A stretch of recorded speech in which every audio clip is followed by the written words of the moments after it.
Vinegar has evidently been used as a weight loss aid for nearly 200 years, but does it work? Well, like hot sauce, it can be a nearly calorie-free way to flavor foods, and there's all sorts of tasty exotic vinegars out there now, like fig, peach, and pomegranate to choose from. But the question is there something special about vinegar that helps with weight loss?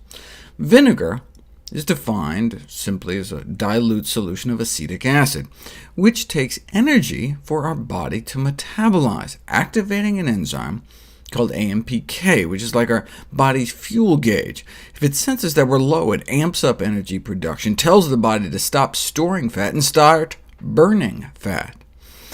And so, given our obesity epidemic, it's crucial that oral compounds with high bioavailability are developed to safely induce chronic AMPK enzyme activation, which would potentially be beneficial for long-term weight loss. No need to develop such a compound, though, if you can buy it at any grocery store. We know vinegar can activate AMPK in human cells, but is the dose one might get sprinkling it on a salad enough? If you take endothelial cells, blood vessel lining cells from umbilical cords after babies are born, and expose them to various levels of acetate, which is what the acetic acid in vinegar turns into in our stomach, it appears to take concentration of at least 100 to get a really significant boost in AMPK. So how much acetate do you get in your bloodstream sprinkling about a tablespoon of vinegar on your salad? You do it 100, but only for about 15 minutes. And even at that concentration, 10 or 20 minutes exposure doesn't seem to do much. Now, granted, this is in a petri dish, but we didn't have any clinical studies until we did. A double-blind trial investigating the effects of vinegar intake on reduction of body fat in overweight men and women. Now, they call them obese, but they were actually slimmer than your average American. In Japan, they call anything over a BMI of 25 obese, whereas the average American adult is about 28.6.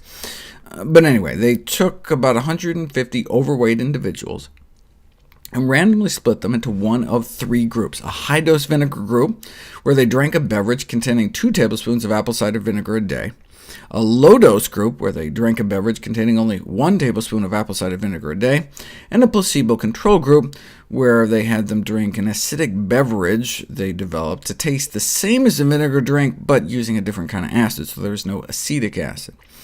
No other changes in their diet or exercise. In fact, they monitored their diets and gave them all pedometers to make sure that the only significant difference between the three groups was the amount of vinegar they were getting every day. This is where they started out. And within just 1 month, statistically significant drops in weight in both vinegar groups compared to placebo, with higher dose doing better than the low dose, which just got better and better month after month.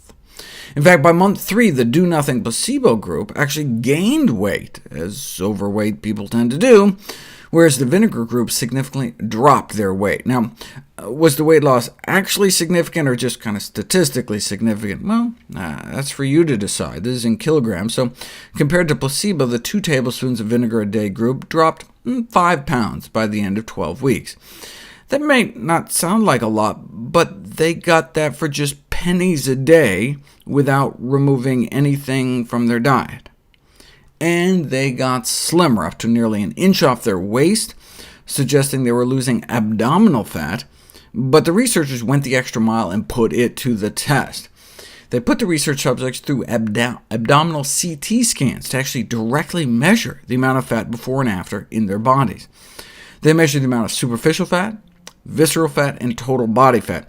Superficial fat is the fat under your skin that makes for flabby arms and contributes to cellulite, but visceral fat is the killer. That's the fat, shown here in white, building up around your internal organs that bulges out the belly.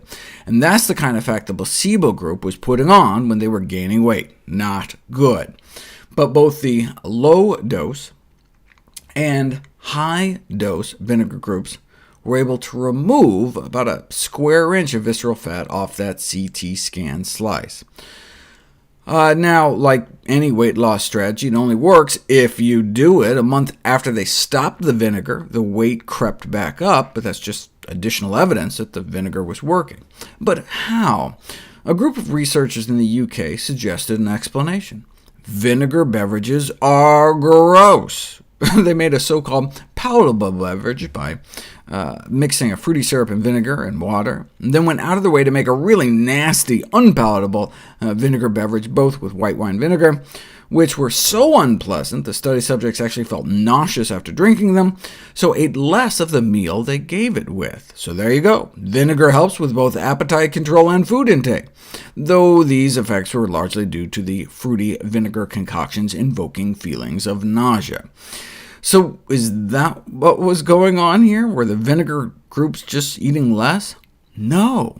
The vinegar groups were eating about the same compared to placebo. Same diet, more weight loss, thanks perhaps to the acetic acid's impact on AMPK.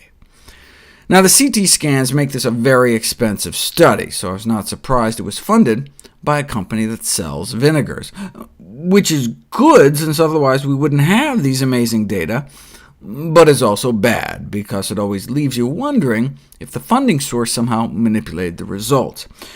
But the nice thing about companies funding studies about healthy foods, whether it's some kiwi fruit company or the National Watermelon Promotion Board, watermelon.org, check it out, is that, what's the worst that can happen? Here, for example, if the findings turned out to be bogus, worst comes to worst, your salad would just be tastier.